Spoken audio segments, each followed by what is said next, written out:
Hello, hello, everyone. Welcome to Auntie Derek's Daytime Tea, where we discuss the latest celebrity tea in the news. And we do it live every weekday at 12:30 p.m. Eastern Standard Time at auntiederek.com. I'm your host, Auntie Derek, and today is Friday, July 31st. So a Friday and the last day of the month. Ow. So with me on the mic, we have some fabulous co-hosts. We're going to start with my icy chili. Hello, boo. An icy hello to you, honey. Hello, yes.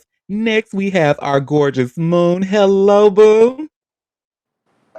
Hey, good morning. Good morning indeed. And next we have our chaotic cup. Hello, chaotic cup. Hello, hello, hello. Hello. And also shout out to the listeners holding it down in the chat as well. You know, I love y'all. Well, y'all, I think we got some good old tea to sip. So let's go ahead and jump right in. Tea time. Yes. Now, apologies in advance, y'all, but our first story is about Kim Kardashian. So- and at least it's not Tootsie Roll news, right? A win is a win. But Okay, this is so much better though. Yeah. Uh, but remember that man Ivan Cantu that sued Kim for but when she mistakenly put his picture up there claiming that he was a death row inmate. And remember how he was ordered to pay her legal fees. Well, now she has actually agreed to let him just go on about your business, bro. And you see where it says here by way of TMZ, Kim Kardashian agrees to forgive massive debt owed by man who lost lawsuit. So let's get into it. Kim Kardashian has agreed not to collect the six-figure sum a man owes her for losing a lawsuit he brought against her after he claimed the judgment would ruin him, TMZ has learned. Here's the deal. A man named Ivan Cantu sued Kim after she posted his photo when she meant to post the photo of a prisoner with the same name in an effort to argue for the inmate to be taken off death row. Ivan lost his lawsuit and was ordered to pay Kim's legal fees, but said doing so would financially ruin him. A legal rep for Kim tells TMZ, this is a lawsuit that should have never been filed. The court agreed and threw it out and ordered Ivan Cantu to pay Kim's legal fees. Kim agreed to waive those fees, so Ivan has dismissed his case with prejudice. The non prisoner Ivan demanded damages from Kim for the alleged harm the post caused him. She denied all claims of wrongdoing and said she deleted the post immediately after discovering it was the wrong picture. The court sided with Kim and dismissed all claims. The mogul was awarded $167,000 in legal fees. Ivan scoffed at Kim's request for legal fees, calling her a billionaire who didn't need the money. He said it would financially ruin him if he had to pay Kim's legal bills. The judge was not convinced and denied his request to reconsider the amount. He filed an appeal of the decision, but has now dropped it after working out a deal with Kim. And to be completely honest, he's absolutely right. She don't need that $167,000, but no, and that's probably why she was like, you know what, let's get this shit out of my. he's probably would be ruined. He ain't got it like that. I mean, to come up with $167,000 for the average person, I mean, that's a good thing. That yeah, they worked it out, and he doesn't owe her that. I'm glad she, let that go because it probably would ruin this man. Yep. Oh, we have a comment saying, this store was muted.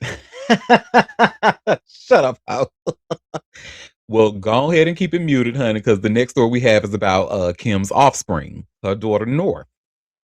And you should see, well, North was actually scheduled to go on a tour, but it looks like she was actually some dates were canceled before she even got on stage. And you all should see where it says here by way of TMZ, Kim and Kanye's daughter Northwest pulls the plug on her upcoming tour. So Northwest has pulled the plug on two of her upcoming tour dates, days before she was scheduled to hit the stage, TMZ has learned. North was all set to hit the stage for her first performance on August 5th with rapper Molly Santana in Dallas, Texas. But according to Ticketmaster, the show is now canceled along with their August 17th concert in Toronto, Canada. Not only that, but the official website promoting the artist's Kimo Kawaii tour has been scrubbed from the internet. The only good news is that their August 25th show at San Francisco's The Midway is still listed on the venue's site for now.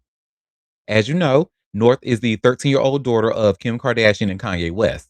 The Kardashian clan has been super supportive of North's music career, posting Instagram photos that show them grooving to North's new album, which was released in May. We've reached out to reps for North and Santana. So far, no word back. Mhm. Album doing what?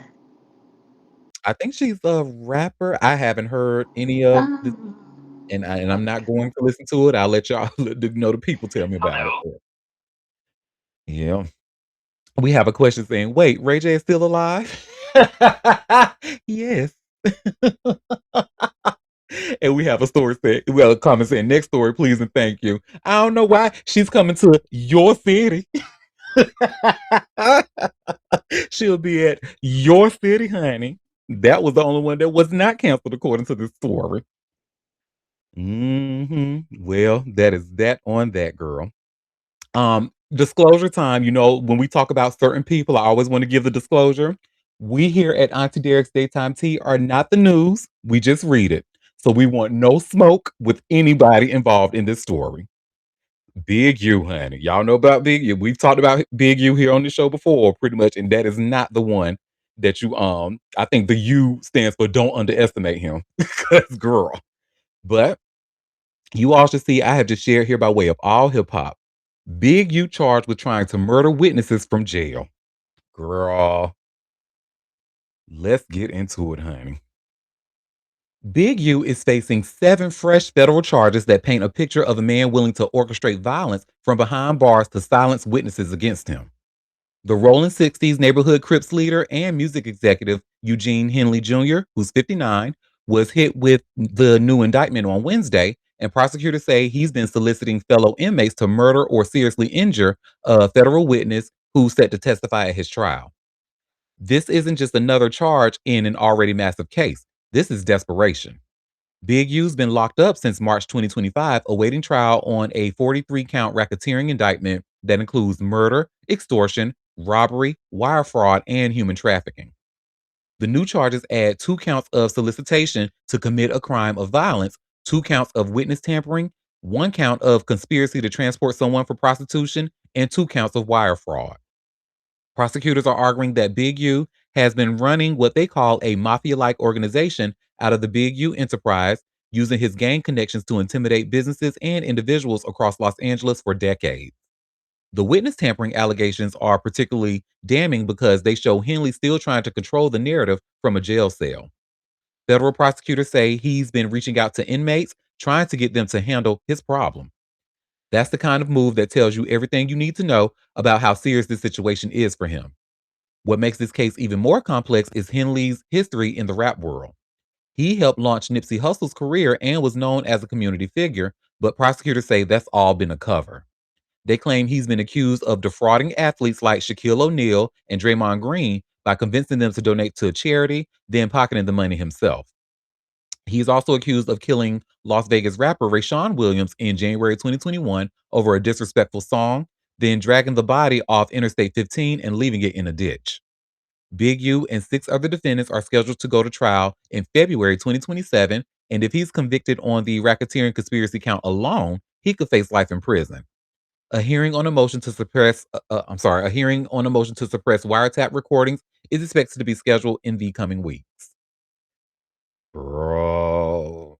Mm, baby, look, just like them J Prince in Houston, I want no smoke with Big U out in LA, honey. We are here. In fact, from what I know, this is a community leader, an upstanding gentleman, and I want no smoke with that man, honey.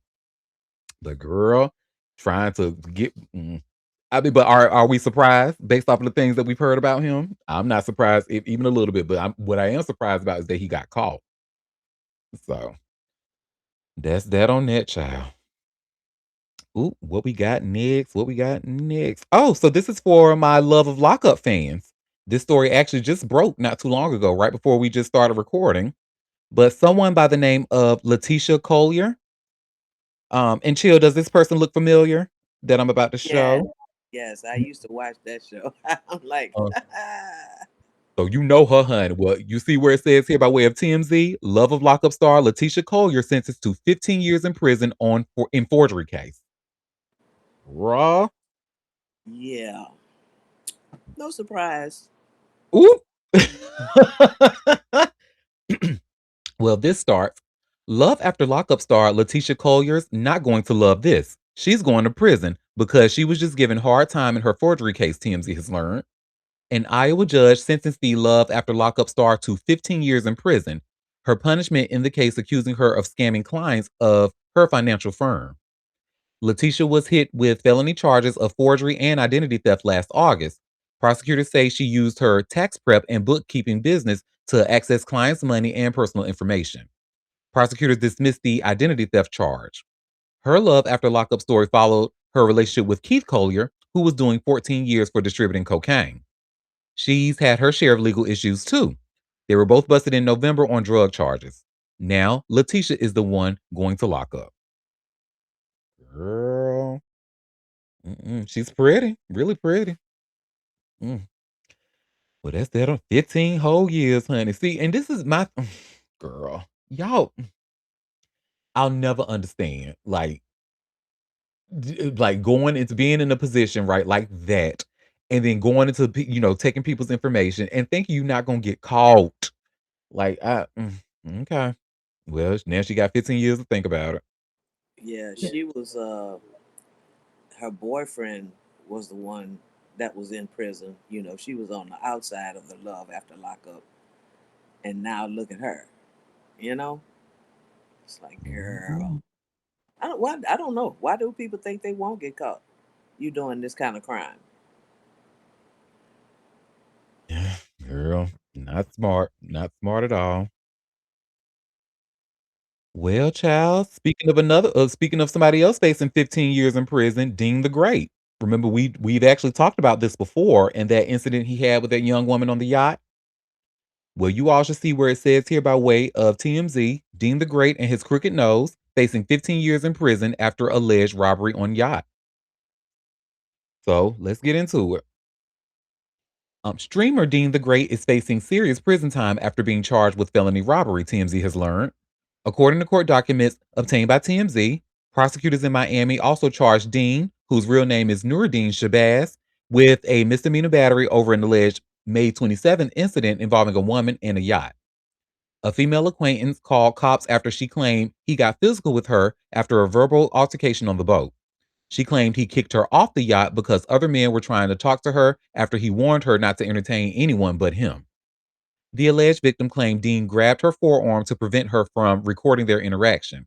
She claimed Dean left a minor scratch on her left forearm. The yacht owner spoke to police, who handed over security footage. The footage allegedly showed Dean putting his hands on the victim multiple times, attempting to grab her phone, where a struggle ensued over the taking of the phone as the victim is trying to get away from him, where she could be seen cradling her body to the floor, trying to stop Dean from taking her phone. Police were at the dock when the yacht returned with Dean aboard. Officers say Dean gave them a story that contradicted what they saw in the security footage. Dean is facing 15 years in prison if convicted. As TMZ first reported, Dean the Great streaming partner, Adrian Bronner, was recently sued for alleged sexual battery. Mm-mm. Sexual predators of a feather flock together, apparently. And there's been an update from Dean's lawyer. So it says Dean the Great's lawyer, Richard L. Cooper, tells TMZ on May 27th, Dean was arrested and charged with a second degree felony, which carries a maximum of 15 years in a Florida prison. He added, however, we still anticipate that this case will be dismissed by the prosecutors in short order. We look forward to resolving the case next week. Okay, sounds very confident, don't you? Well, that's that on that, honey. I got nothing to add.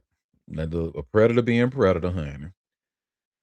Well, this story here. I'm actually not happy about this, to be completely honest. I was hoping for a different outcome, but you all should see. I've just shared here by way of all hip hop, and it says Drake and State's class action lawsuit in Virginia has been terminated. Girl, let's get into it. So Drake, Stake, Aiden Ross, Kick, and George Wynn have been at the center of various legal pursuits accusing them of an alleged illegal gambling scheme to boost Drizzy streams. But some of these lawsuits have fallen out of favor in court, leading to dismissals. In the latest example of this, a class action lawsuit from 2025 in Virginia has been reportedly terminated by a judge. According to the OVO docket on Twitter, A federal judge shut down the claims in the lawsuit accusing Stake of running an illegal online casino and funding the Six Gods fake music streams to disparage competitors via the scheme. The judge reportedly ruled that one of the 8 plaintiffs in the case waived the right to sue Stake. That's due to an enforceable arbitration agreement with the company the plaintiff signed on August 15th, 2025. The agreement reportedly requires arbitration to solve disputes, not lawsuits. Also, the judge found that the other 7 plaintiffs did not have Stake accounts and never used their services, thus leaving them unable to sue. Discovery processes did not begin in the case, and none of the plaintiffs' allegations saw validation from the court. This follows the breakdown of another lawsuit accusing Drake of botting. This one was much different, though, as it was against Spotify and did not name the Toronto superstar as a defendant. However, RBX's amended complaint in this dismissed case still implicates him as an alleged beneficiary of the streaming service's unfair alleged practices. As for other legal matters concerning Stake, the boy and the company want courts to toss these lawsuits, such as a New Mexico case, on similar grounds as this Virginia filing. They continue to deny the accusations against them. Many of these other cases levy similar allegations against the defendants concerning illegal gambling practices on Stake and alleged stream botting. But none of them have seen approval or validation from the court at press time, whether due to dismissal or because the cases remain active. With this victory for OVO and Stake in mind, we'll see what comes of other pursuits. In any case, the defendants will not back down. Mm, I guess. I don't like this. Y'all know how I feel about like gambling, especially illegal gambling. And Stake is based off of what I've seen. Yes, they shady as shit. Now I can't prove that they had that scheme to increase Drake's streams on his music and stuff like that. I wouldn't doubt it, but I have no proof that says that they did that. But you see how they were trying to get around like Twitter's terms of service with Stake, and they had a bunch of viral videos, but putting that unauthorized Stake logo on there and not telling it was an ad, and a lot of them kept getting in trouble for that shit and getting their tweets or accounts suspended. So I don't like them. But that's that on that, honey. Sports ball fans. So we about to get into some sports ball tea. Are y'all familiar with Tari Eason? I don't know who he is, but I know No, no, well, I he Mm-mm. know plays that's for the not something. we about to know him now, honey, because he plays for the Houston Rockets, and he is actually suing his ex-girlfriend. Oh, okay. And you should see where it says here by way of TMZ, Houston Rocket star Tari Eason claims ex poured bleach on his clothes. So let's get into it, girl. Tara Eason is asking for a domestic violence restraining order against his ex, telling the court she punched him in the face and destroyed some of his designer clothes with bleach. The Houston Rocket star filed a petition obtained by TMZ on Thursday, and he's asking for protection from 32-year-old Marilyn Maritza Melo Rodriguez, who he describes as someone he used to date. Tari claims one of Marilyn's friends called him to tell me that she would break both of my legs and kill me. Alleged threats he said made him fear for his life. The NBA baller claims Marilyn's mother called him on one occasion and asked him to drive her home. And after dropping her off at the home, he says the discussion turned violent when Marilyn allegedly repeatedly struck me in the face with a closed fist.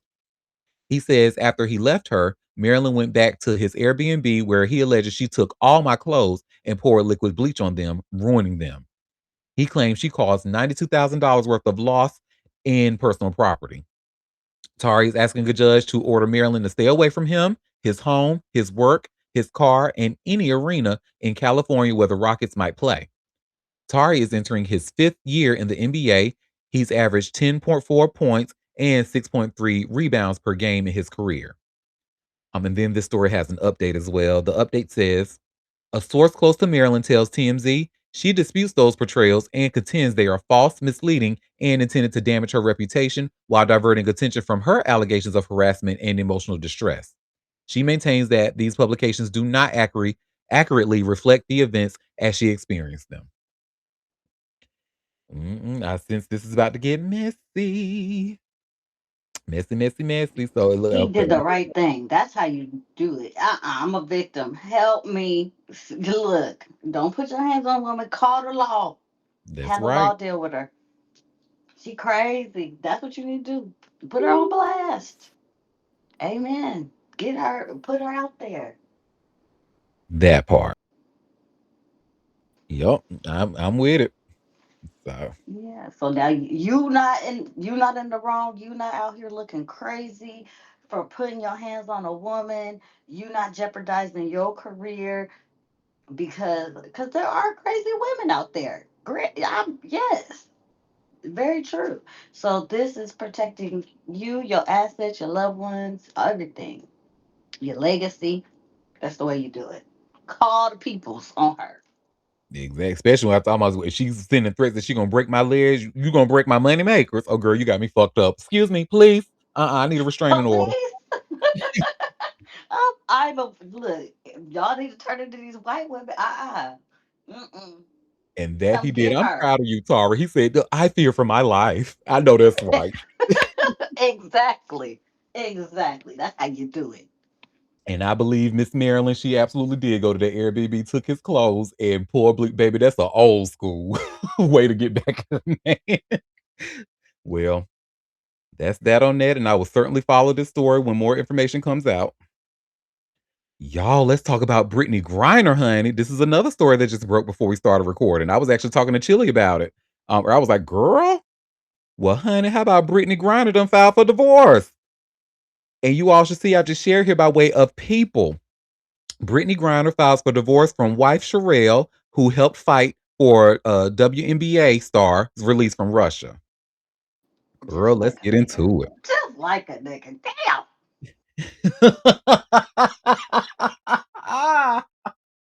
it. Well, These studs is not to be trusted, honey.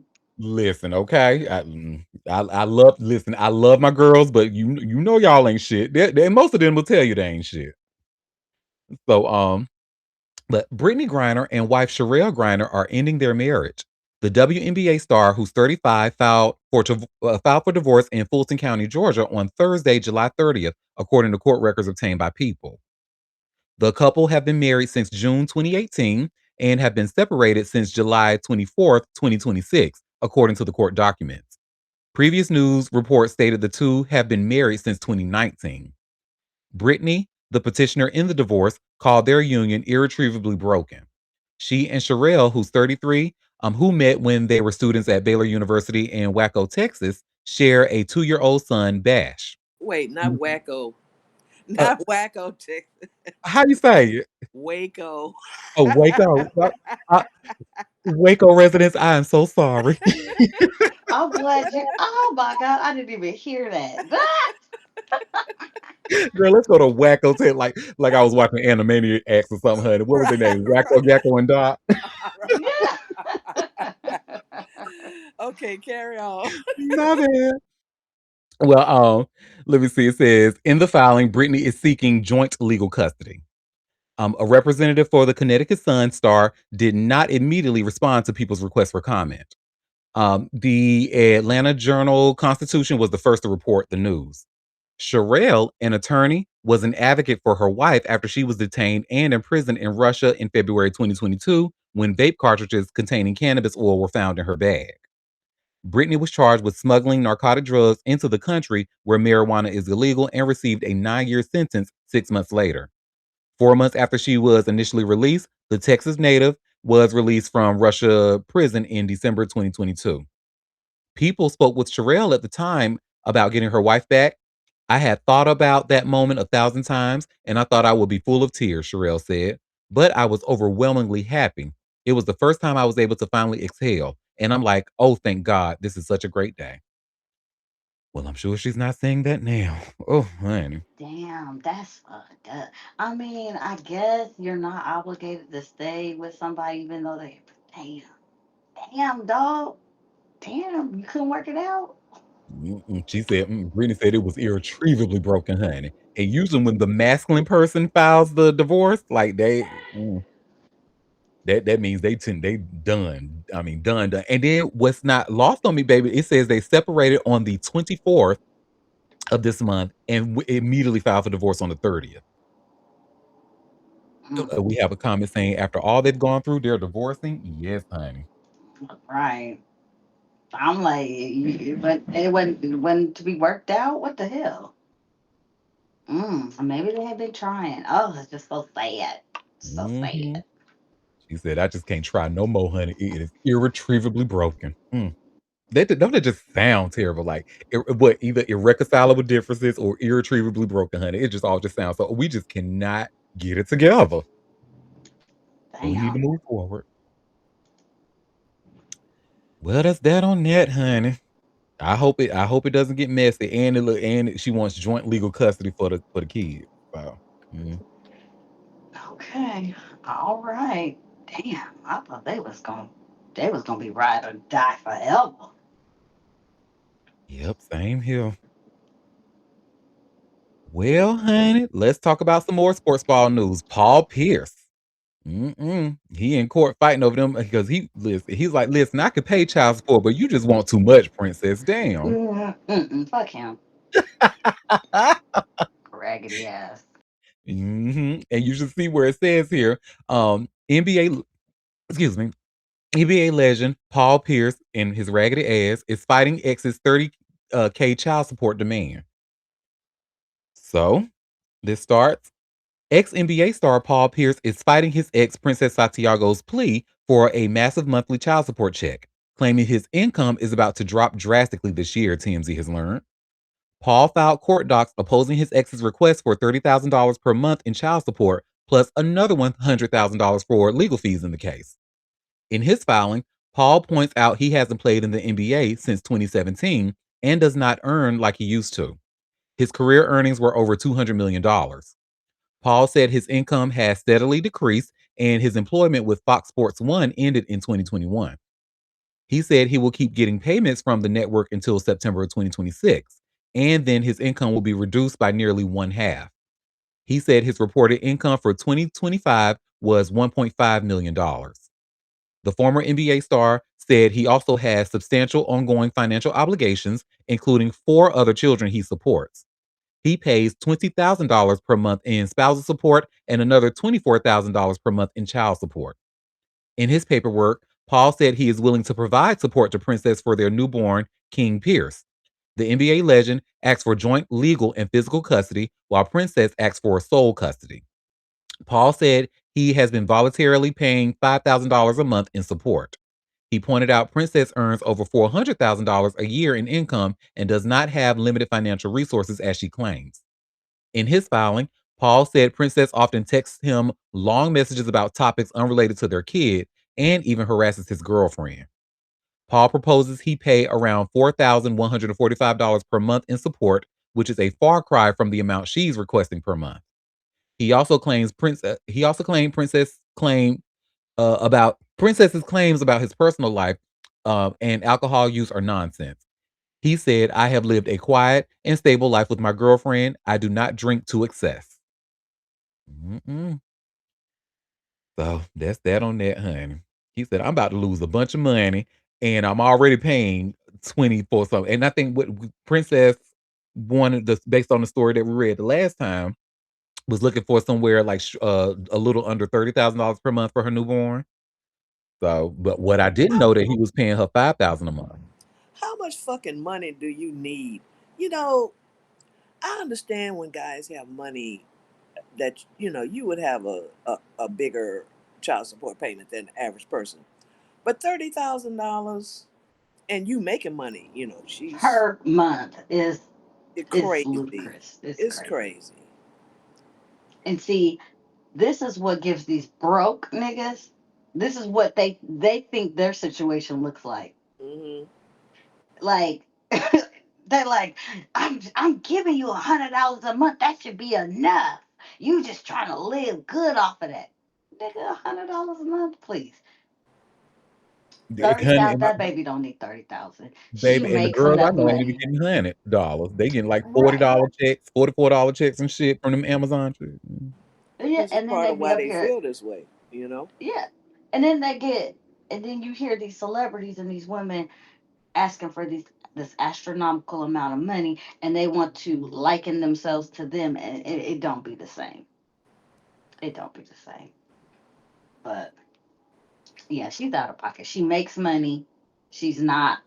without income, and no child needs 30,000 per month. That's that's crazy. Mm-mm.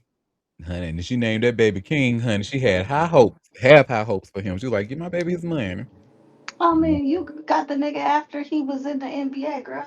Everybody, yes, like he said, it's going downhill from here. Right. Shit. Is he ain't in that same income bracket. And he No. already paying what, 20,000, $24,000 a month or whatever in child support for somebody else. Come on, girl. For mhm, 4 other kids or some shit. Four other kids and she And want then you think you're supposed 31. to get more than all 4 of them kids Right. Girl. and combined? let me show y'all what Princess put on her Instagram. Let me see. I might have to zoom this so y'all can see it. But you see, this is from her Instagram. She took a script, posted Paul with his other kids, and Paul said Happy Father's Day or whatever. And her message was, he's probably been waiting for me to crash out. So here goes. I had enough. My son's father, Paul Pierce, proudly posted photos of his 4 children on Father's Day, yet didn't bother to ask to see his newborn son, King, on his very first Father's Day. King is almost 5 months old and has only been seen by his father twice. Actions speak louder than social media posts. Happy Father's Day, Paul. And I'm just like, girl, was this supposed to embarrass him? No, this actually made you look bad, mama. Like for real. But hey, Yeah, listen. because y'all be trying to have these babies thinking y'all finna get you a little payday. That I baby don't don't know know a why. goddamn thing about Father's Day. Sit down, girl.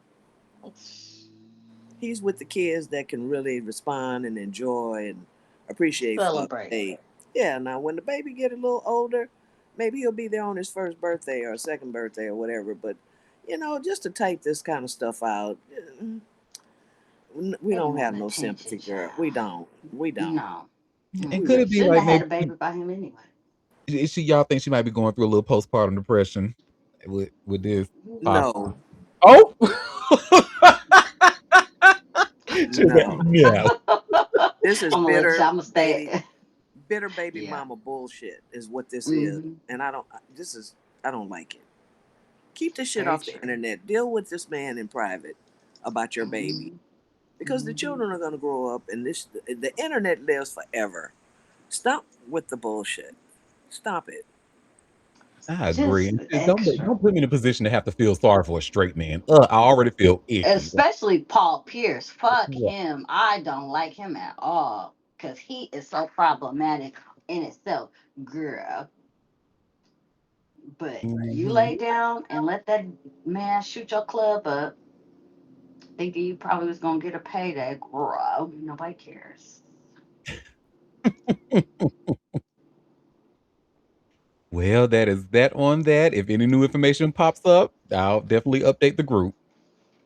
Well, if you have to, I was gonna say, I mean, you don't have to. I mean, we're not clamoring for it.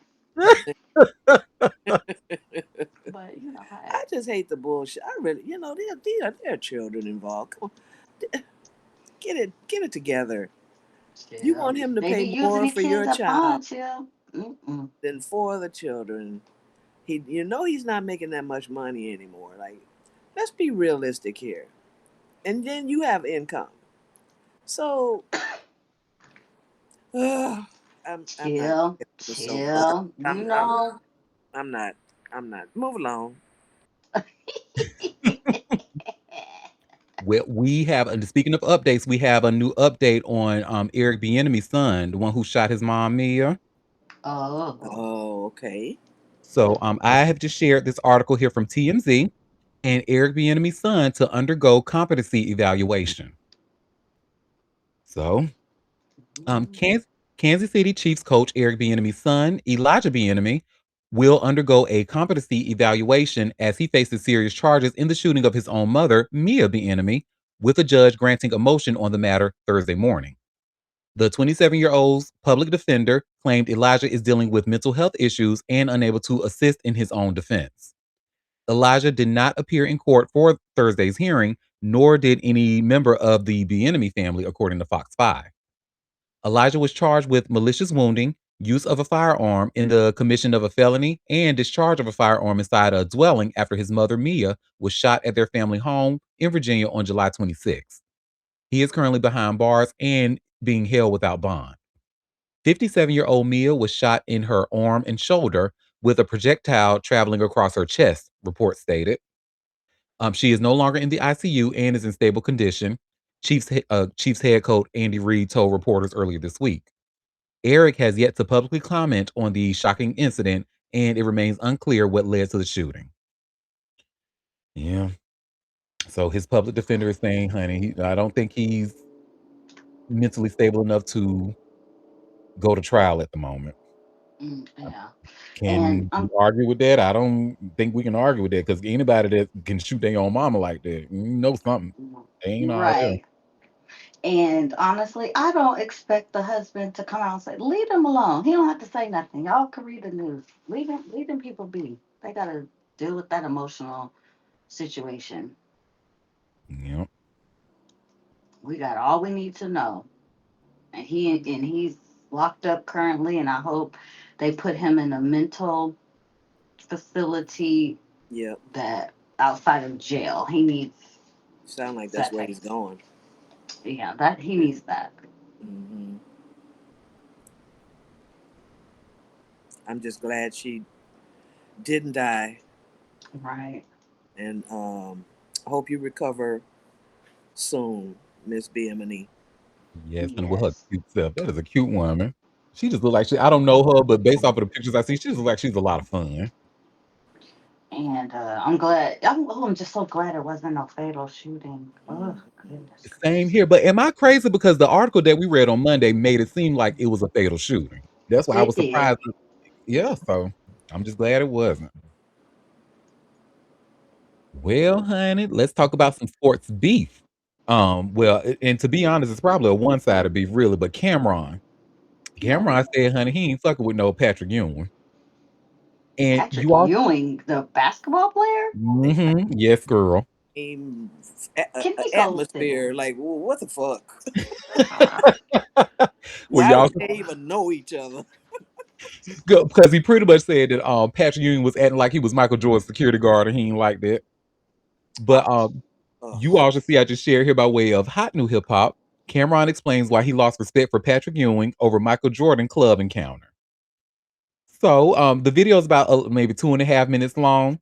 So let's see what Cameron's ass has to say about this. I can't when I and just before I start out, y'all know how I feel about grown ass men who feel like they gotta say pause after shit. Like, dude, Oh, girl. homophobic ass bitch. And before Mhm. you carry on, I also want to say, if that's my best friend, yes, I am her security. Yes, be mad if you fucking want to. Damn right. Because Yes. I had to act like So security I for get it. a Patrick few said, "That's times. my boy. Back up. You Yup. doing too much, Cameron." Well, let's see what Mr. Ron has to say. We all go to the club and then like we in a section and then niggas try to put Mike in our section, which we didn't care. We was cool with the shit. And we didn't give a fuck if Mike had Wrangler bell bottoms on and fucking regular fucking acid wash, not acid wash, like a tie-dye t-shirt or whatever. So it's putting them in the section. Like we on the section was kind of big, but it was a lot of us, and they try to put us in the section together. We like, all right, cool. But the nigga Patrick Ewing try to be like, yo, move over his mic. And we like, yo, Pat, first of all, we was here first. Secondly, Pat, you Mike security now. I was disappointed in Patrick Ewing. Player security, like, yo, y'all gotta move over. Hey, Pat, why is you Mike security? This a nigga who ain't this nigga fucked your whole career up because you never won a championship because of this nigga. Now you his security nigga. You never won a Oh chip my because god. of this nigga. Now, now you a security. What the fuck is this? Like I was really disappointed in Patrick Ewing. Never looked at him the same after that. But at the same time, we wasn't moving over for Mike at that time. It wasn't Bulls Mike. It was Washington Wizards Mike. We was like, y'all gonna have to figure out that little corner y'all got going on over there. But Set is in the building, nigga. We gonna hold off on our spot. And then they ended up moving Mike to another section and shit. But that was the only time. we had a little encounter with Mike, and it wasn't nothing bad. It was just a lot of us. It was a few. It wasn't no scuffle or no nothing like that. I don't want people to take the wrong way. It was just too many of us, and it just wasn't enough space. So we was trying to get Mike in there, but I remember Patrick Ewing more than anything else, trying to be Mike's security, and and I said, this is why. So this is why you didn't win a championship. Too much respect. Too much. Too, That's crazy. it is. Pat ain't winning. You see the attitude come out when he feel like it. Like, ain't no attitude. I'm telling you, bell bottoms and the tie dye shirt is crazy in the party. Yeah. What the fuck was Jordan doing? I mean, Mike can Okay, do what enough the of that fuck he shit. want. Like, I'm telling Yes. To Thank you. be honest, yo. So, but yeah, that's why he don't for that one incident. He don't mess with Patrick Ewing. Man, Oh, and please. Patrick, you don't give a fuck. Y'all hilarious. Oh, because I don't like that motherfucker at all. You weak. Ugh. We don't I not have need buddy. I'm just one of those. I don't like him or dislike him. You know, I actually find him to be kind of funny at times. It's because he just reminds me of sitting in a Harlem barbershop, honey, just listen to the niggas talk. That's exactly how they be talking. Mm-hmm. Mm-hmm. He can go to hell. I don't like him. Mm-mm. Him and his knock knee buddy. Fucking homophobic ass, raggedy ass niggas. I can't stand Hmm. them. He's known to hang around with some women beaters. Hmm. I wouldn't be surprised. Should I say allegedly? Allegedly, but Whatever. that is that on that, honey. Let's talk about Tony Romo. And remember we be talking about He still getting in trouble for this little OUI, whatever this is. that Something. OWI, honey, because it done caused him to Whatever. lose his damn. Well, he's on leave from his CBS sports job. Damn, homie, you Mhm. done fucked up your bread. Listen, and you should see where it says here by way of TMZ, Tony Romo on leave from CBS Sports after OWI arrest. And I just have to say before I start this one, if y'all go look at, like, because I clipped this story the other day and put it on TikTok, and honey, it is up with mostly straight white men, but they are defending him to the death. Like, oh, just leave him alone. Just I'm like, he's a drunk driver. Y'all like defend democracy, not drunk driving. The fuck? But girl, well, this starts. Tony Romo seemingly been excuse me. Tony Romo seemingly been punished for his TV gig after his operating while intoxicated arrest. With CBS Sports telling TMZ Sports the former quarterback is on leave until further notice. The update comes just over a week after Romo was arrested in Wisconsin after officers suspected him of driving drunk behind the wheel. The NFL season kicks off in September, so it's unclear if Romo, who joined CBS as its lead analyst in 2017, will return from will return from leave before week 1. The network enlisted future Hall of Famer J.J. Watt to replace the former Dallas Cowboy star in his absence. Officers first pulled Romo over for a traffic violation on July 23rd, but things took a turn during the stop. As TMZ previously reported, Romo initially told an officer he had 0 drinks before leaving the golf course in Milwaukee and was on his way to visit grandma and grandpa. The 46-year-old performed poorly on multiple field sobriety tests, and an officer stated he had red, glassy eyes and an odor of an intoxicating alcoholic beverage. Romo refused to take a breathalyzer, claiming he was often told by lawyers to never submit to one. He's at risk of losing his license for a year as a result. A warrant was later issued for Romo's blood sample and chemical analysis, according to CBS. Romo was also cited for an open container, with officials stating Romo had an open bottle of an alcoholic beverage in the passenger side of the Jeep at the time of his arrest. He has yet to publicly comment on the matter, but has since backed out of a scheduled appearance at a tournament in Texas this week. He's due in court next month, and Romo's in the middle of a massive 10-year, $180 million contract with CBS, which runs through 2030. And TMZ says the story is developing. Stupid. Stupid. Stupid. You got this amount of $180 million contract that's supposed to run through 2030, and you didn't have sense enough to get you a Uber or a Lyft, No, girl. sure didn't. He'd rather drive intoxicated, stupid motherfucker. Hmm. And that's what alcohol does to people. I'm not sure if they. And it's not like he doesn't have the money. I wouldn't care if you have to call 5 Ubers in one day. You got the money to do this. Why would you risk millions of dollars? I just don't understand it. Millions. So you could drive your own car intoxicated and then you Yep. get busted. And now you may lose your whole livelihood. Over. Oh, I don't feel bad. If you get fired, oh well. Same here. It's stupid. And look now, look, JJ Watt's got him a new job, hun. Whoever that is. Who is JJ Watt? He do sports too. Yeah, Yeah, he was a football player. Yeah, yeah, yeah. big guy. He started out. He played for the Texans and he moved along. But yeah, he was well loved. He's very popular.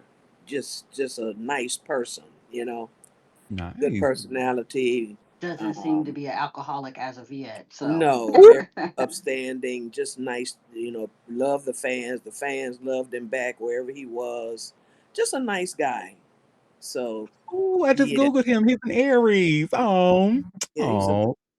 So hey, look, look. They put me in, coach. Look, JJ said, boy, you finna lose your job on but your man, day off. Stupid man.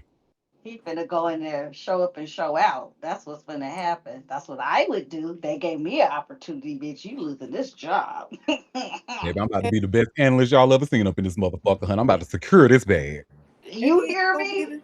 the last person to do this dumb shit. People don't learn from other folks' mistakes. Never, never, Unfortunately, they'll never. see this happen and then they'll go do the same shit and blow up their livelihood, just like this fool. Yeah, and him especially chill because he was in a lot of golf tournaments. So I know there were a bunch of whispers about what happened with Tiger Woods and Mm-hmm. how he, refuses to hire a personal driver because he doesn't want people in his bed. But it's like you got to get the hell over that. Mm-hmm. Look, and you can't play football no more. So this is your income. This is your after football income, bitch. And it's not like they got a gang of these. These jobs keep consolidating. They keep buying up these networks, and so the jobs are getting thinner and thinner. Yep. And I'm sure they have morality clauses, just like football does. I mean, you knew this could jeopardize your livelihood, so I don't feel sorry for him, not one bit. No, no, I don't feel sorry for this white man. Oh well, you lost. JJ up next. You next, buddy. Go ahead. Stay away from the alcohol. Get you a driver. That part.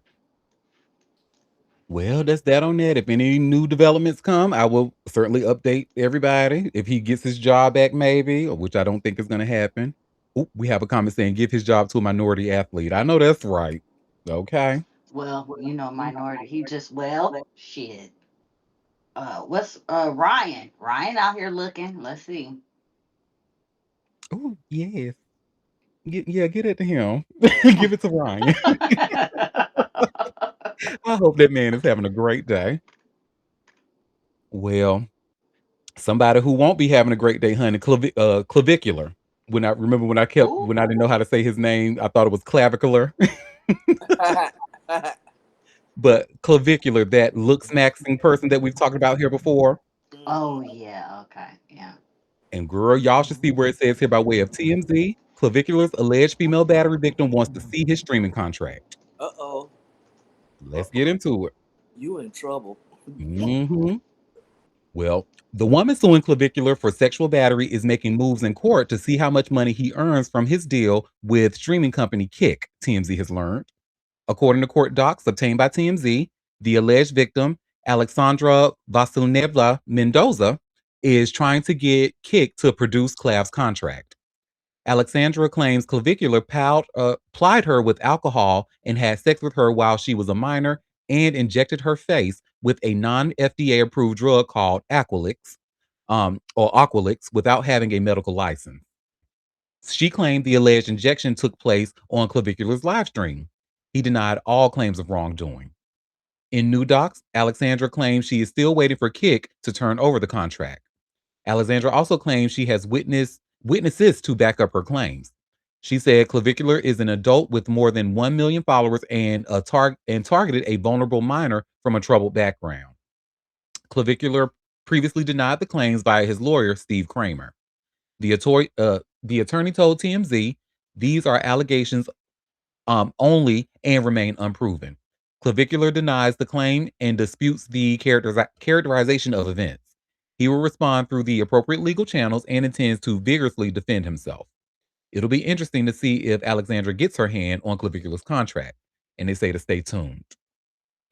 And I would love for anybody who practices law to tell me like what would be her reasoning for wanting to see like is she trying to allege that maybe he does outrageous things because he's making a lot of money, or I wouldn't understand why. Or does the contract say that he should inject girls' faces with certain I don't know. But I wouldn't want to understand why. Probably looking for any kind of clauses in there because we talked about this case about him injecting her Mhm. with that substance. That's how we came about talking about him, right? About that story. Yep, yep. So it's probably looking for any reason that that would be like illegal or, you know, part of his contract that he can't do those kinds of things on his stream because apparently it's about looks maxing seems to be. So that's I'm thinking the reason which would solidify her lawsuit. Okay, I'm glad you said that. So yeah, okay. He did that on camera. Mhm. So that's what I'm thinking. I could be wrong, but yeah, looking for what he's allowed to do and not to do. Yeah, and I don't think you are wrong. I think you are absolutely right when it comes to this. Because then when you think about it, like certain things you can't say, like even when you try to go live on TikTok, there are certain words you cannot say. And I'm sure that will be in any contract with any type of a TikTok influencer. So yeah, just like for him, it'll probably be up in that Kick contract. See, they not like Chat Most where you can pretty much say what the fuck you want. Let me Well, that is that on that, honey.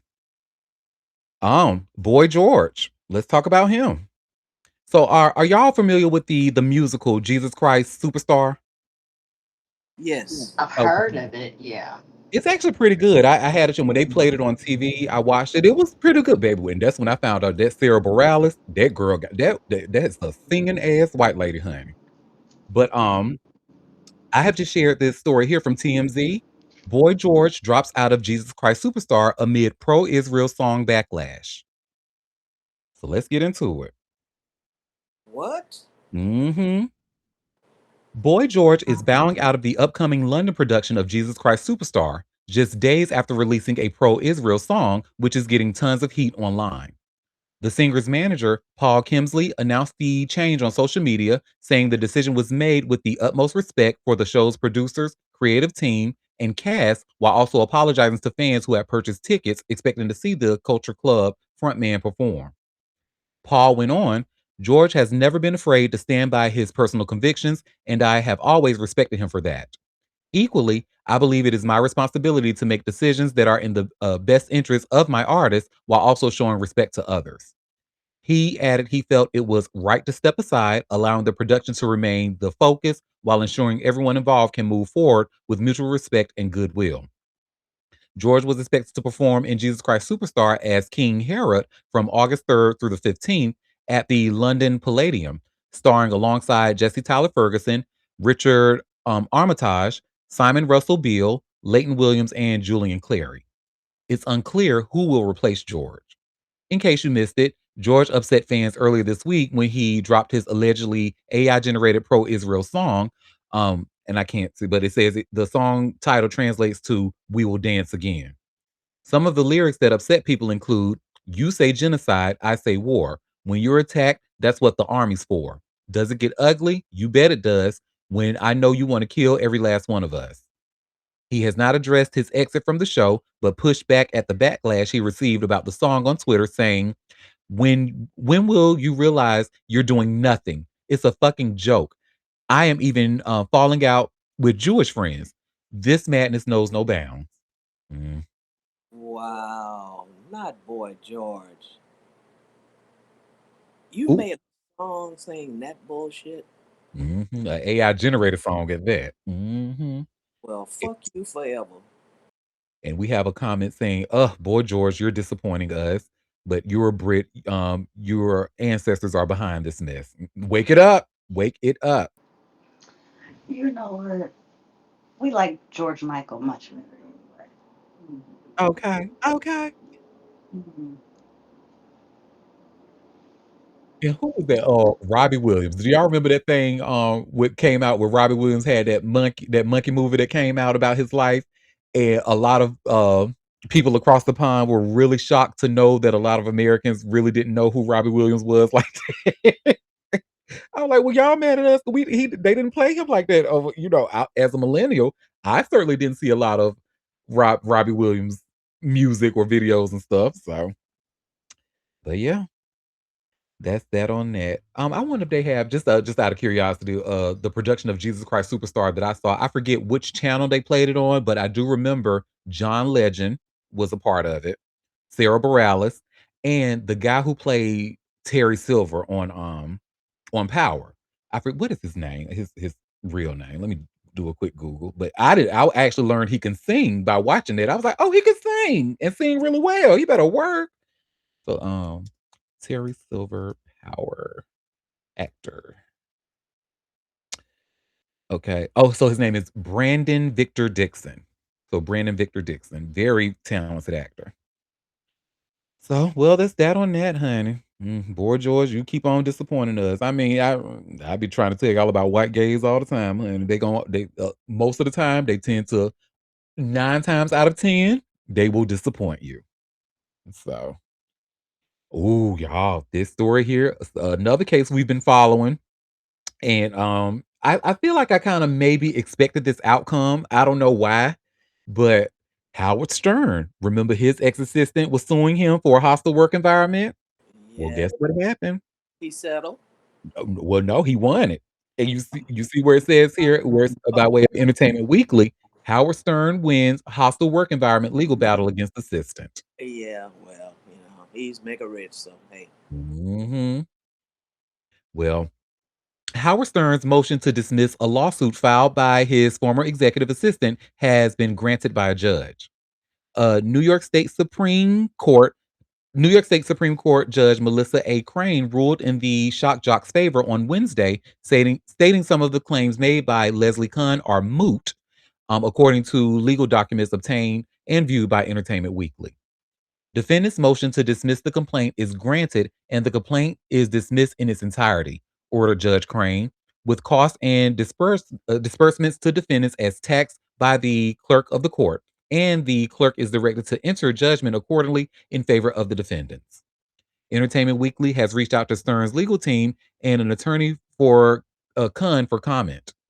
On April 5th, Khan accused Stern and his wife, Beth Stern, of creating a hostile work environment and questionable business operations prior to her February 2026 termination. She valued her declaratory judgment claim against the couple and their production company, 112, at not less than $2.5 million. dollars. In her complaint, Khan alleged that after she was promoted from office manager of Sirius XM's The Howard Stern Show to the host's personal executive assistant in January 2024, the Sterns requested she move to their residence in Southampton, New York. Once there, Khan claimed she was required to help with managing the staff of the mansion, setting staffing schedules, completing staff payroll, and managing general household operations, as well as assisting in the daily operations of Beth's extensive at-home feline rescue and fostering operations. Khan alleged that at the time of her manufacturer termination, 2 years later, a confidentiality agreement and non-disclosure agreement were forced on her, thus making their terms fraudulent and unenforceable. With her lawsuit, she hoped to void or declare unenforceable all documents. Stern filed a motion to dismiss Kuhn's lawsuit on April 29, 2026, calling it a thinly veiled attempted shakedown per court documents and alleging his former assistant hatched a plan to extract a staggering hush money payment from him. We are not going to play this out in public, Stern's attorney told Entertainment Weekly in a statement at the time. The Sterns are entitled to enforce non disclosure agreements signed by employees who enter their home and their private life, and they have filed a motion to address the lawsuit and the conduct of Ms. Kuhn and her lawyer. Mm-mm. That judge said, "Get it out of here." And I mean, yeah, it's kind of. I don't want to say open and shut, but when you sign a NDA, like, I, yeah. So that's that on that, honey. And what we got next? Let's see. Oh, so this is I don't think any of you watched Glee like that, did you? I I did a know. little bit. I got in late, but I watched it. Okay, so you remember the guy who was in the wheelchair, the paraplegic in the show? I Yeah. forget his name in the show, but his actor name is Kevin McHale. Well, Kevin Hmm. McHale responded to Glee fans because a bunch of Glee fans are pretty much saying that the show was cursed because 3 people who famously were in the show have died. And you all should see where it says here by way of TMZ, Glee alum Kevin McHale slams fans who say show is cursed. So let's get into it. Kevin McHale is furious with fans who claim the hit show is cursed following the deaths of several cast members. The Glee alum unloaded Wednesday on Twitter, blasting people who treat the deaths of his former co stars like part of a twisted conspiracy theory.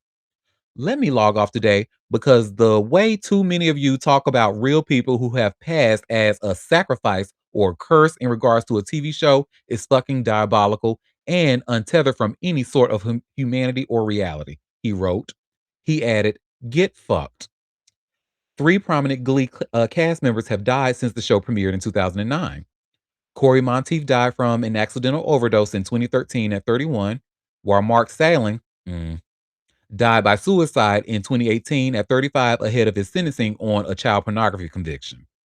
Naya Rivera drowned in Lake Peru in 2020 at 33 after saving her 4-year-old son, Josie. Fans backed McHale in the replies, arguing the deaths involve real people with grieving families and friends, not characters in some supernatural TV mythology. The renewed Glee chatter comes after co creator Ryan Murphy revealed this week he has considered revisiting the series, saying a younger generation has recently discovered the show. Yeah, Well, then they could watch the reruns. We don't need to bring that back. we really don't. It We had re- its time, and it wasn't very. There was a lot of things that happened, and so we can just let them watch the reruns. You don't have to bring it back. Especially with the way y'all in the later seasons, honey, after Rachel done moved to New York, that shit wasn't good. I'm sorry. It wasn't good. It definitely didn't have Mm-mm. the same feel as the beginning. I didn't like it. So, well, that's that on that. And Kevin is absolutely right. Y'all doing too much. Well, that's that on that. So let's talk about a country singer. I'm literally only doing this because I'm sure this he has fans, and I'm clipping this story later. So, but there's a country singer by the name of Kid G. And you should see where it says here by way of TMZ, country singer Kid G arrested in for DUI in Georgia. Ooh, ooh, and they got an update with his mugshot. I know that's right. Well, I'll show it after I read the story. Oh, yes. I love to see a white man in a mugshot. Well, country music star and rapper Kid G was arrested for a DUI in Georgia, TMZ has learned. Kid G, born Jonathan Gabriel Horn, was booked into the Muskogee County Jail after Georgia State Police pulled him over on July 22nd, with officers claiming they clocked him going 81 miles per hour in a 45-mile per hour zone. During the traffic stop, police say the 23-year-old reeked of alcohol and had bloodshot and watery eyes. The officer asked if he had consumed any alcohol that night, and he responded he was above the limit. Kid G cooperated with police but refused a preliminary breath test, and he was placed under arrest. He was booked into jail just before 11 p.m. and charged with speeding and driving under the influence. He was released less than 2 hours later after making bond and is due in court on August 17th. TMZ reached out to Kid G for comment. So far, no word back. KG comes from a musical family and began crafting tracks himself via a makeshift studio in his bedroom as a teen. His songs, which mix country with rappers like Juice World, have helped him reach number 2 on Amazon's Music Country Heat and number 3 on Spotify's Hot Country charts. He's set to kick off his Forever Bender tour in September. And let me just share my screen so we can see this mugshot, bitch. Yes. Mm-mm. Look at him. And you're gonna have plenty more mugshots if you don't get it together. Talking about he and said it like based off of this story. I don't know. He said it like he was proud. Have you been drinking, sir? Well, yes, I'm above the limit. Well, fuck 'em. Mm. What is that on that, child? Y'all can stay out, stay from behind the wheel. If you're drinking, it's really not that hard. It's really not. What is that on that, honey? Let's talk about some Love Island USA tea. So, of couple from it looks like from season 7 broke up.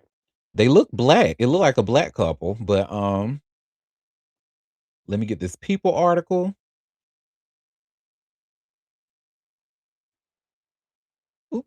Looks like People doesn't want to show the thumbnail, so I'll share my screen. And you all should see here by way of People, Love Island USA's Clark Caraway makes difficult decision to split from Taylor Williams. And this is the couple here. Cute. Anyway, another Love Island USA season 7 couple has called it quits. People can exclusively confirm that Clark Caraway and Taylor Williams have separated just over a year after they left the Fiji villa together. A source close to Caraway, who's 25, says that she made the difficult decision to part ways with Taylor and she wishes him the absolute best. She will always be grateful for the time they shared together, the source says, and for everyone who showed them love and support from the very beginning. As she closes out this chapter, she's looking forward to focusing on her growth and what's ahead at the source. Excuse me. Caraway and Williams, who's 26, connected during Casa Amor on season 7 and the Peacock reality series. He had previously been coupled with Orlandria Carthan. The couple officially began dating in October 2025. Williams chose to couple up with Caraway after Casa Amor, and they were later dumped from the villa together. Their journey to their journey adjusting to life outside the villa was captured on season 2 of Love Island Beyond the Villa. One of the challenges captured on Beyond the Villa was Williams's horse riding accident, which he told Cosmopolitan only made his relationship with Caraway stronger. I got to see who Clark really was when I was on bed rest for 2 weeks. I got to see her caring side, how much she loves me, and how much she wants to attend to me. And if I need her to, he said in April. We definitely grew super strong. Williams and Caraway's split comes just days after people confirmed that Carthan and Nicholas have broken up. The distance between them and their busy schedules made it challenging to maintain their connection, the source said. They still remain close friends. They share a deep love and respect for each other and will always support one another whenever possible. Hmm. Well, that's that on that, honey. Mm. And I have never seen not one episode of Love Island. Will not watch it. Like I've said here before, I don't want to watch no show with a whole bunch of straight people flocking around in the air. What the hell I want to watch that for? The hell. I would watch Bad Girls Club before that. You're not missing much. Thank you. Thank you. Well, that's that on that. Let's talk about another breakup. Somebody who got broken up before they even because they were engaged and they broke up before they can even get married. But Antonio Sabato Jr., who plays on General Hospital, and you all should see where I've just shared here by way of TMZ. General Hospital alum Antonio Sabato Jr. and Katia Fernandez split and end engagement. So, Antonio Sabato Jr. and his longtime partner Katia Fernandez have split and ended their engagement after more than 9 years together, TMZ has learned. Sources close to the former couple tell TMZ the General Hospital alum and Katia were engaged, though they never publicly announced it, and she called it off earlier this week. We're told there was no major blowup or specific incident behind the split. Our sources say Katya simply no longer wanted to continue the relationship and called it off, with the two now giving each other space. Despite the breakup, we're told Antonio and Katya want the best for each other as they go their separate ways. Antonio may already have his next gig lined up. Our sources tell us people have been flooding him with emails and messages saying the newly single soap star should become the next Bachelor lead. Antonio and Katya began dating around 2016. Over the years, Antonio frequently referred to Katya as his soulmate and described her as his wife in a spiritual sense. He also regularly shared loving tributes to Katya on social media, celebrating their anniversaries, her birthdays, and other milestones in their relationship. Mhm. So I don't believe this was an amicable split, honey, at all. You mean to tell me that y'all did all this? That's my spiritual wife, my soulmate, and all of a sudden, no, I just don't want to continue the relationship anymore. He was either cheating on her or beating on her. Which one was it? Allegedly, allegedly. We have a comment saying his other photos look better, but TMZ chose an awful one. Oh, we also have a comment saying Antonio Sabato Jr. is MAGA. Good. We'll leave Oh, it. Well, that's probably why she left his fucking ass. yeah. Mm. And I was He gonna was say he in. probably doing both, cheating and beating. Mhm. Where do I know him from? I feel like I watched something that had him on it. Let me do a I quick mean, he's Google been search. in the soap operas for a long time. But I don't think I've seen him in a soap opera. He's been around for a long And he's Sabato. time. Mm. Sabato. I'm currently on his IMDb page, and let's see.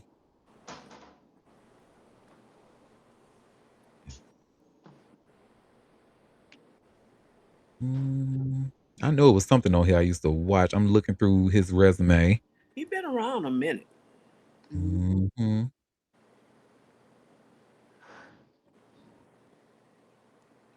Okay, I see Hot in Cleveland. I guess I might have seen him on Ugly Betty. Okay. Well, he was only in one episode of that. Um,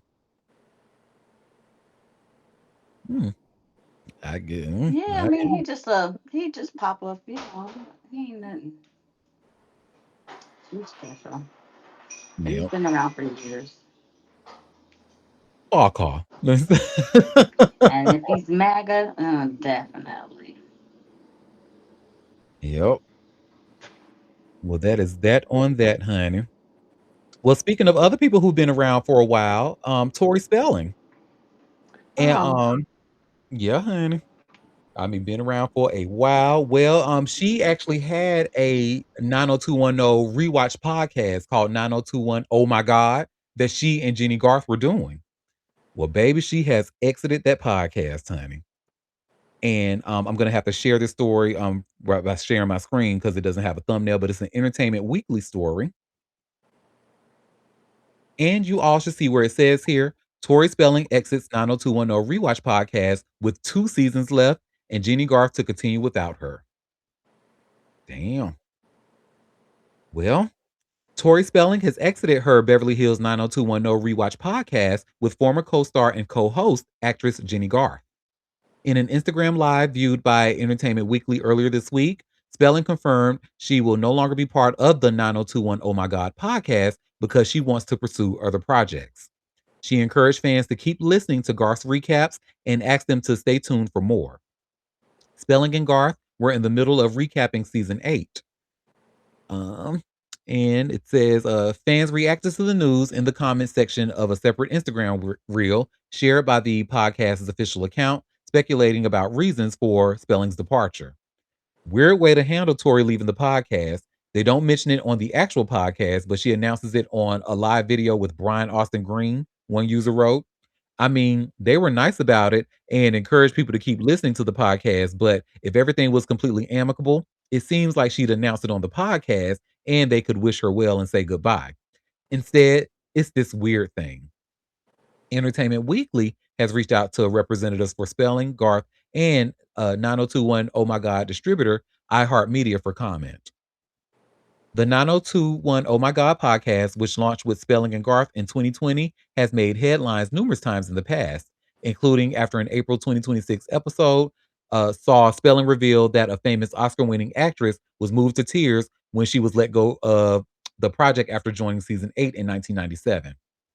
Not now, everyone out there, please, Spelling said on the episode. This is from my perspective and my memory, so I'm not gonna get it verbatim what she said, but this is how I saw it go down. We were all in our dressing rooms. Hillary and I had become quite close. I had gone out with her and Chad and we had hung out, Spelling recalled, referencing Swank's then husband, Chad Lowe. Spelling noted that Swank returned for an impromptu meeting with show producer Paul Wagner. She she goes in, she comes back, and she's crying. She comes into my dressing room. We shut the door, and she said, I just got let go. I'm being fired from the show. And I was like, what? Because I hadn't heard any of this. We didn't know, Spelling recounted, and she was hysterically crying. Beverly Hills 90210 ended on season 10 in 2000, with Garth and Spelling remaining on board for the entire series. Mhm. And y'all notice it's a lot of these rewatch podcasts are going on. I know Family Matters has one, Living Single has one. They're pretty good too. I enjoy them. Boy In- Meets World has one. Insecure. Insecure has one. Oh, and they're going on tour too, honey. And Amanda Seals is not invited. We have a comment. Tori Spelling and Brian Green doing social media. Ooh. Ooh. Well, that is that on that, honey. And what we got next? Oh, girl. Donna Mills, honey. Let's talk about Miss Donna Mills, this 85-year-old actress from most people would know her from Knots Landing. Well, baby, we actually talked about this last night on when me, Chill, and Moon were working out. But honey, Miss Donna Mills is joining OnlyFans at 85 years old, bitch. Say what? Oh, that's I didn't forgot to look her up. Oh, she finna put that little wrinkle coochie on the 4K. Look at that. Well, according to this story, she won't be putting a wrinkle cooch on there. She's doing other things. But I mean, why go on OnlyFans if you're not gonna put your cooch on there? I don't know that. But hey. She could just do a podcast if she just don't do stuff. Hmm. Oh, she could come to chat Mosa. Hello. She's still a pretty lady. Yes, honey, she is. She really is.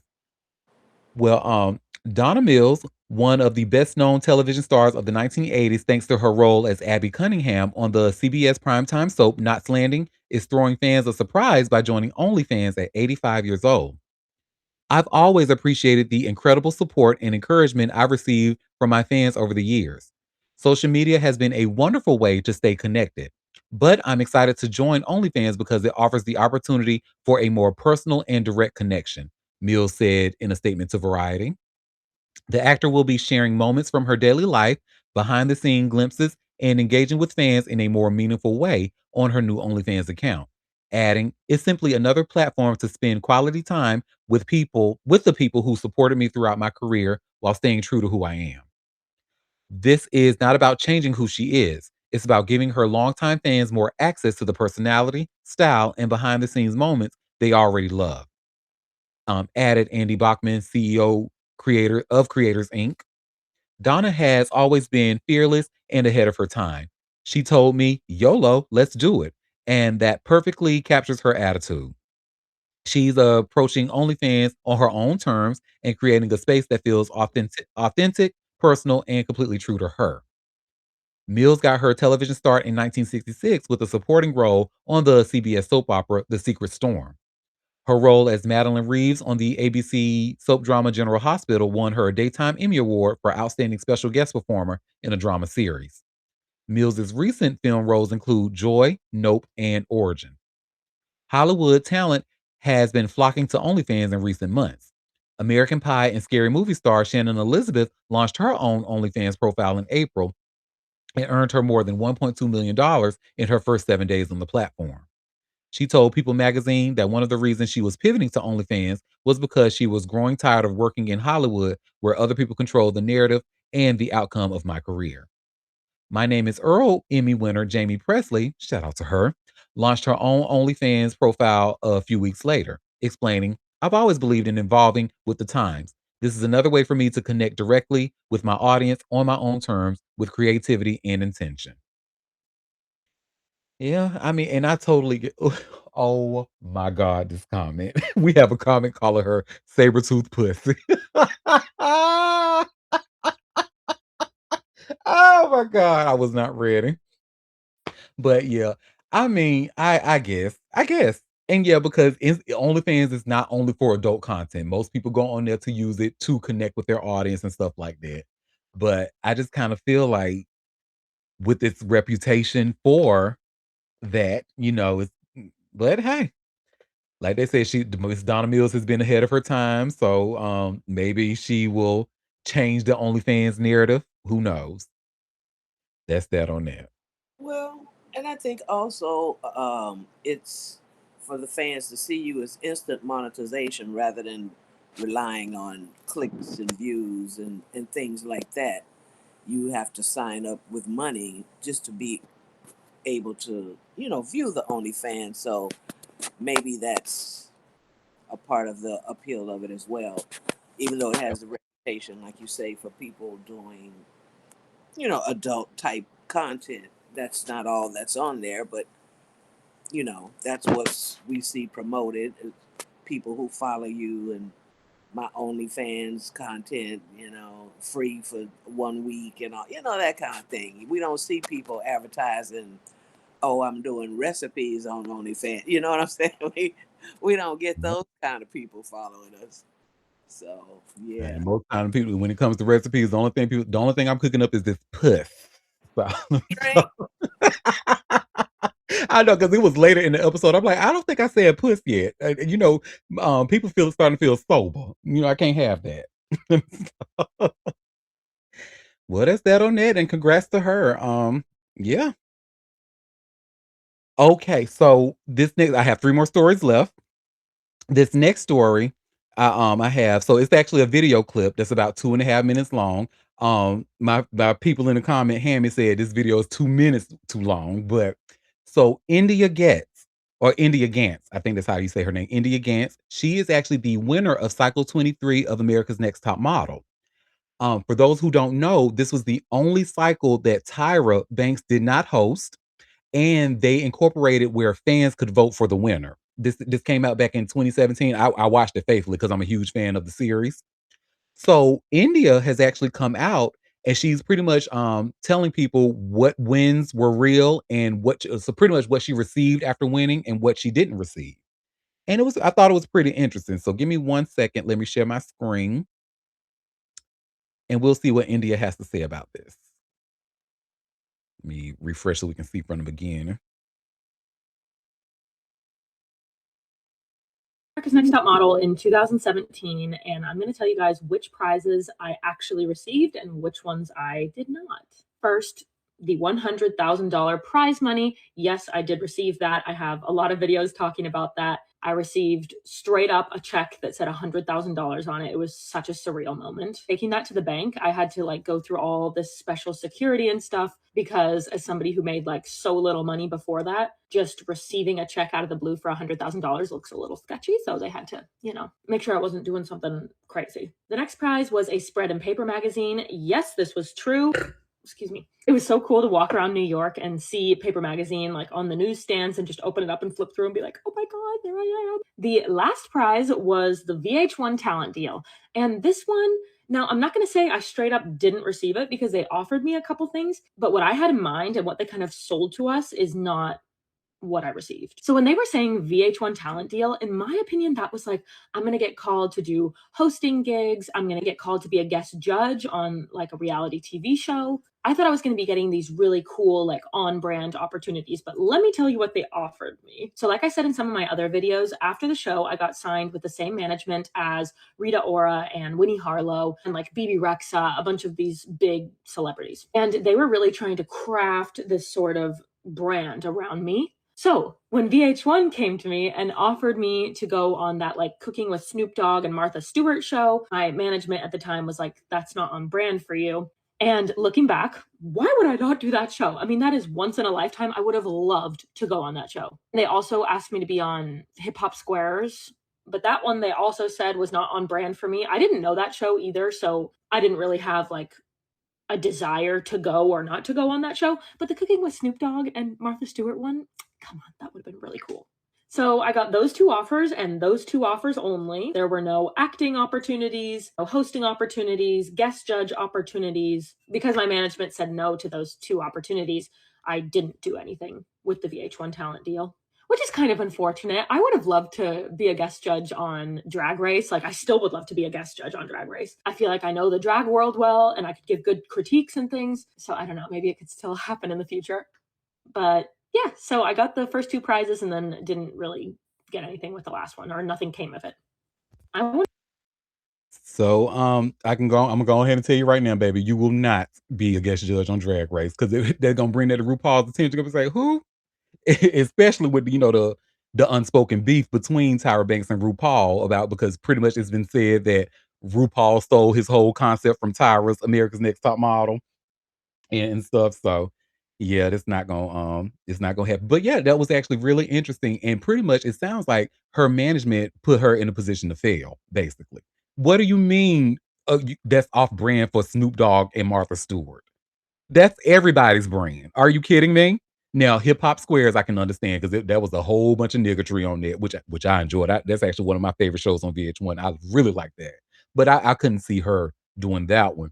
But she would have definitely been a good guest on Snoop and Martha. So yeah, at least they gave her the money. And I remember this like it was yesterday. So they unlike the other cycles of top model, it didn't seem like they were looking for a model per se. They were looking for a brand, somebody they can make a brand. In India, they like put I'm gonna call these moon colors. They put gorgeous moon's hair colors in her and like pretty much made it put them through stuff, but it was very different and fans got to engage this time with the cycle. And Rita Ora was the host. So and I just found that to be crazy as well. It was her same management company that pretty much set this girl up to fail. Mm, well, at least she got her money. Well, that's that on that. So, and I think pretty much it's probably only maybe I can probably count on one people how many people actually care because I probably think it was only what like the five of us who even watched that damn cycle. Some people truly did not watch because Tyra wasn't hosting it. But that's that on that. And what I got for y'all next, honey. Ooh, Netflix getting sued over a Nicolas Cage movie. And you all should see I have just shared this article. I don't know if this will do a thumbnail. Yep, it won't because it's Entertainment Weekly. So I'm gonna share my screen. I have this article from Entertainment Weekly, and you all should see where it says makers of unreleased Nicolas Cage movie sue Netflix for $105 million after theft of film. So let's get into it. A new lawsuit seeks big bucks in its claim that Netflix lost a copy of the unreleased Nicolas Cage movie Fortitude that was given to the streaming giant to consider whether to buy it. The complaint, obtained by Entertainment Weekly, was filed Wednesday in California federal court. In it, writer and producer Simon Afram and his UK company, Op Fortitude, allege that the streamer has compromised the sale of the movie, a World War II story, described as exciting, action packed, emotional, and based on an incredible true story. Potential buyers would have to be told that a copy of the film was missing, which would cause insurance issues and deflate the price of the film. Along with Cage, the ensemble cast includes Kingsley, Ron Perlman, Michael Sheen, Matthew Good, Lucas Haas, and Alice Eve. I was about to call her Alicia, but Alice Eve. The tone is described as in the vein of Ocean's 11 meets Inglorious Bastards. A master copy of the movie had been delivered to the studio on a hard drive on June 15th, months after discussions between the parties. The drive was then one of several that were stolen from the company. The plaintiff alleges that they weren't informed until days later. Afram, who says the movie took 7 years and cost him more than $45 million to make, is seeking $105 million. The lawsuit argues that Netflix employees were informed that the hard drive the movie was on was not encrypted and that they should delete the files on it afterward. The drive would be picked up when they were done with it. Netflix took issue with the film's alleged lack of security precautions. Netflix disputes any claim that it bears the risk of loss for a firm delivered without the proper industry standard safeguards. Excuse me, for a film delivered without the property industry standard safeguards. I'm sorry. A company statement for to the Hollywood Reporter read, "While we do not own the rights to Fortitude, we take content security seriously and have taken extra measures to support the filmmaker and his team. This includes conducting a thorough investigation and offering to monitor known piracy sites for any unauthorized distribution or sale." The plaintiffs noted that they filed a report with the Los Angeles Police Department. Mm-mm. So yeah, this is. I'm actually really interested to see how this is gonna come out because yeah, that like how you so you give somebody y'all in discussions of a movie that you're gonna maybe have exclusive rights to for your streaming platform. You see the movie, don't do anything with, and then all of a sudden drives get stolen. And well, they gave us this hard drive and it wasn't encrypted anyway, so we ain't responsible for this because it wasn't encrypted. Ooh, girl. But in an effort to, in good faith, we'll monitor piracy sites to see if anybody is distributing the movie. Of course you will, because y'all on this one. Well, allegedly, anyway. But yeah, y'all, I'm gonna follow this story. This is a lot of money. I'm gonna see if he gets it. Well, and the last story I have for us today. Has anyone watched the Marvel series Wonder Man? I know I watched. I'm a huge fan of the actor. Yeah, a bunch of people fell asleep watching it. Honestly, Cup, when I tell you, I'm like, yeah, I watched because it really didn't even start getting good, honestly, probably maybe the last 5 minutes of the last episode. I'm Never like, got good from what I saw, but it watched more of me than I watched of it. So well, that probably explains why it's going through what it's going through. Because remember, initially we were told that they were going to have a season 2 of that. Remember that news came out? yeah, I was really surprised. The same here. Well, baby, we about to be surprised even more. It's not being renewed, baby. They canceled that shit. And you should see where it says here by way of all hip hop, Wonder Man canceled by Disney Plus, Marvel fans enraged. And I'm like, are they really enraged? Maybe the black ones because we wanted to see. Well, honestly, after watching them, what was it, 8 episodes? Maybe it was six. It was either 6 to 8 episodes, and I watched all of them. And just like Cup said, it keep in mind, y'all, I like to always put out there, I am somebody who watches and enjoy movies on Tubi. So it does not take much to entertain me at all. However, this shit here, even Yaya and his fine ass could not keep me entertained. I was like, what the hell is going on? What is this story? This has absolutely nothing to do with Wonder Man. What the hell is going on? But I would have loved to have seen where the story would have gone to, especially would have seen more of his powers that he have, but we won't get a chance to see that any longer. Damn, his And fine ass Yaya couldn't bring it out the mud. he couldn't, girl. Uh, Mm-mm. Yeah, I mean, and he did the best that he could do with what he was given for sure, but it just was not a good story. Yeah, I don't know if it was the right end or what. They But kept pulling in a bunch of different directions, and you would think it was going somewhere, and then it would just pull off in a different direction. And I'm just like, what? Why am I here? no, really. And just a long story short, so basically the premise of the show is he has to hide that he has special abilities because they lock people up with special abilities, but he also is a fan of Wonder Man the series. So they're making a movie about Wonder Man and he wants to be the actor to play that role. The powers that be are making it so that they can set up him to play this role so they can catch his ass using magic basically. It was so stupid. But this says Wonder Man has been canceled after being renewed for a second season. Disney Plus reportedly reversed an earlier decision to continue the Marvel series, ending the show just months after it had been renewed for a second season. According to Variety, the Marvel Studios series has now been canceled despite receiving a season 2 renewal in March. The move comes during what has otherwise been a celebratory stretch for Marvel, with major announcements surrounding Ghost Rider, Black Panther 3, the theatrical rollout of Spider Man Brand New Day, and a new trailer for Avengers Doomsday, generating excitement across the fan community. The timing of the cancellation has surprised many observers. Wonder Man debuted on Disney Plus in January to strong critical reception, with Yahya Abdul Mateen II earning praise for his performance as Simon Williams, an inspiring actor who secretly possesses extraordinary abilities. His work on the series also resulted in an Emmy nomination, further raising expectations that the show had established itself as an important addition to the Marvel Cinematic Universe. When Disney Plus renewed the series earlier this year, the decision was viewed as an encouraging sign for the show's future. That optimism was fueled by the fact that the renewal arrived despite the series receiving a full season release rather than a traditional weekly rollout. Variety now reports that development on season 2 never truly gained traction.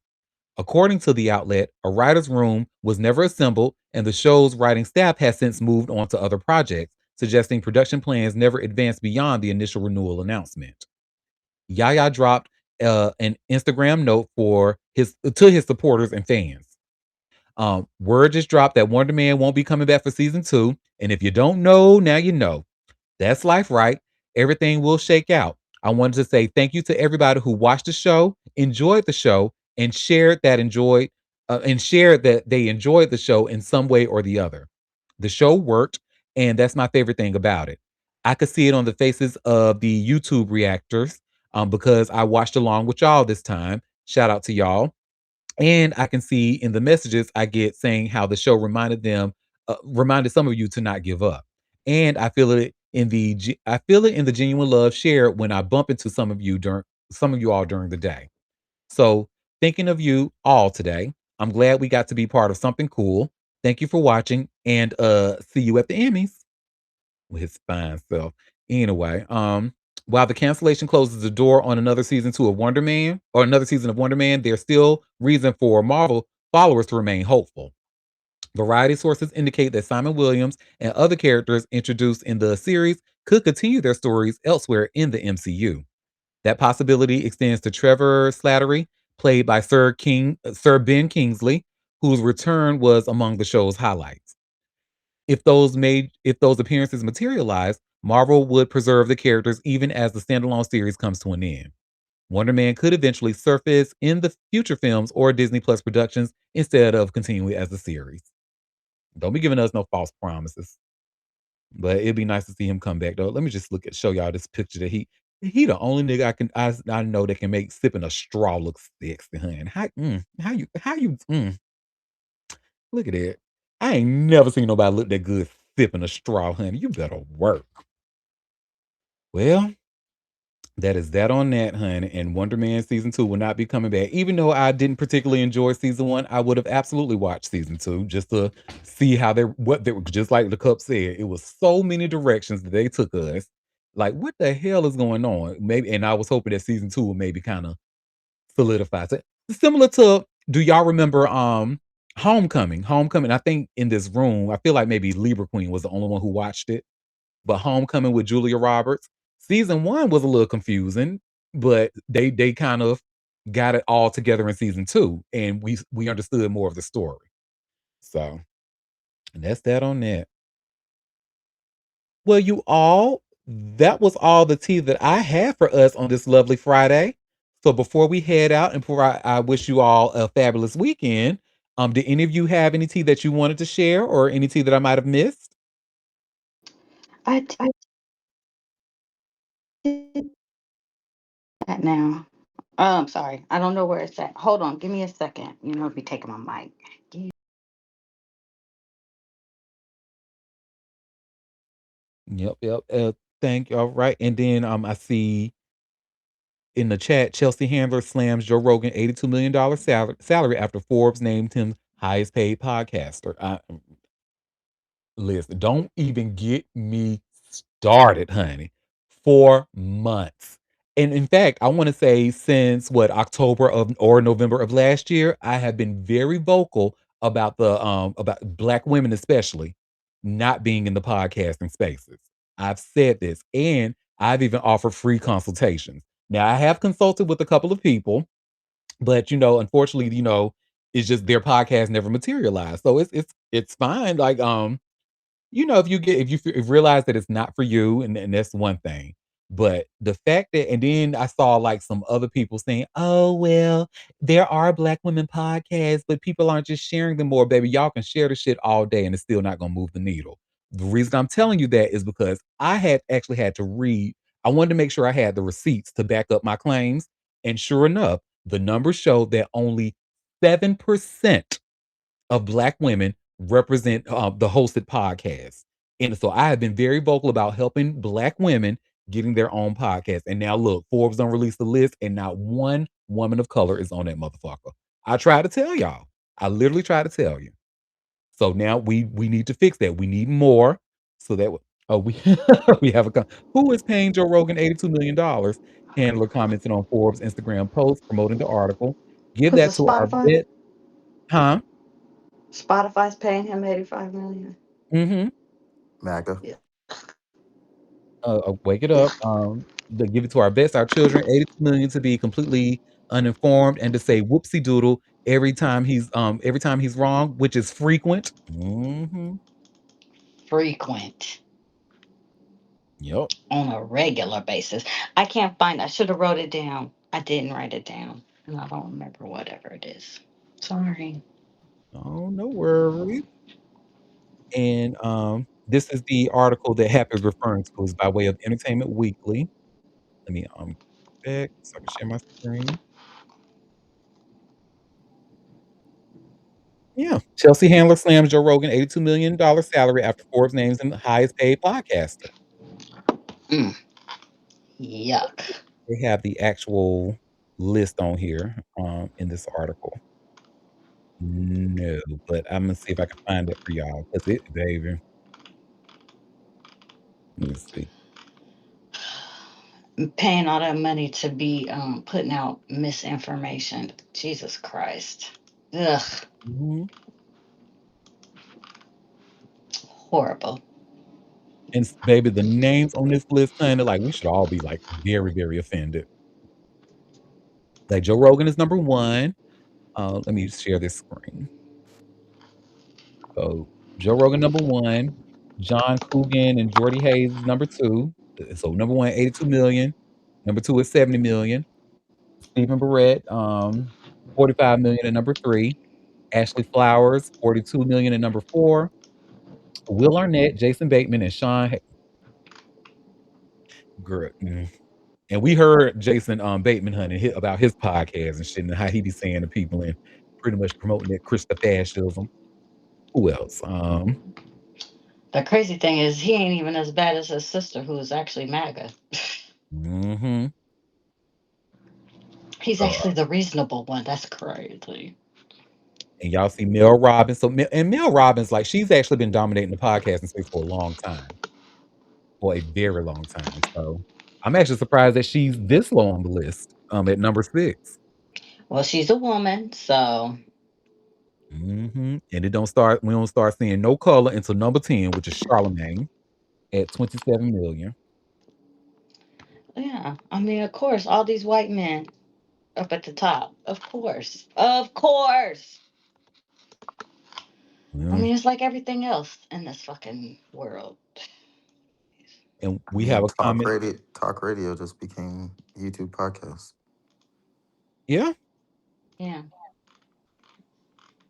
yeah, and we have a comment saying these are big media companies paying them to tell the same stories. Exactly.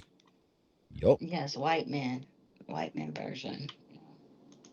So it says we have a comment. It will change. They will lose their funding and pay. Hopefully. It'll take too long for all that to happen. The damage is already done, But I have been unfortunately. very vocal. So if you're listening to this and you are a Black woman, and you know what, I'll even open it to women of color. Like even if you're not, because those numbers matter too. So if you're a woman of color, like if you're a non-Black woman of color, I should say, like then let's be clear, Indian, Asian, just anything of color, right? We need you in this space. The numbers prove it. Look at it. This is and like y'all should be offended. And 7% out of 100, those numbers are offensive. And it's not because Black women are they don't know how to. They're not. It's just that I feel like a lot of them don't know where to begin. Or they may see stuff like this and they get intimidated, like, well, ain't nobody gonna listen to me anyway. All they listen to is the white men. But no, baby. Studies show a lot of black people listen to podcasts, and this is where they prefer to get their information from. And me, I personally want black women in there for political reasons. You know what I'm saying? You know who historically don't play about their votes? Black women. That's why we need that amplified. They, especially the way they were amplifying Charlie Kirk's old ragged ass. So, well, that's that on that. Oh, we have a comment saying, "Yes, I hear you loud and clear." Listen, we want don't. One thing I want to be clear about: don't force it. If it's not for you, you do it when you're ready. So that's that on that. Because if you force it, it's gonna sound forced, and then people are not gonna listen to it. So, well, thank you for that piece of tea.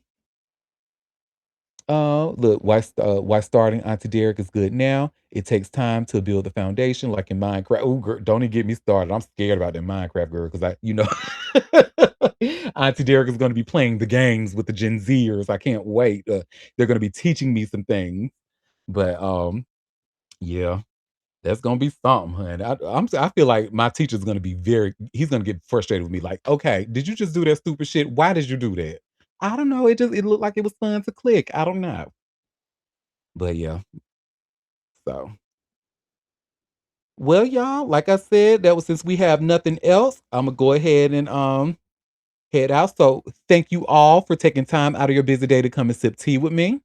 We will be back on Monday, starting at 12:30 p.m. for another live show if you can make it. Don't forget to subscribe to a bitch. Head over to auntiederek.com and hit that big green subscribe button at the top left and join my free mailing list. And until Monday, I hope you all have a fabulous weekend. Bye, Bye. everybody.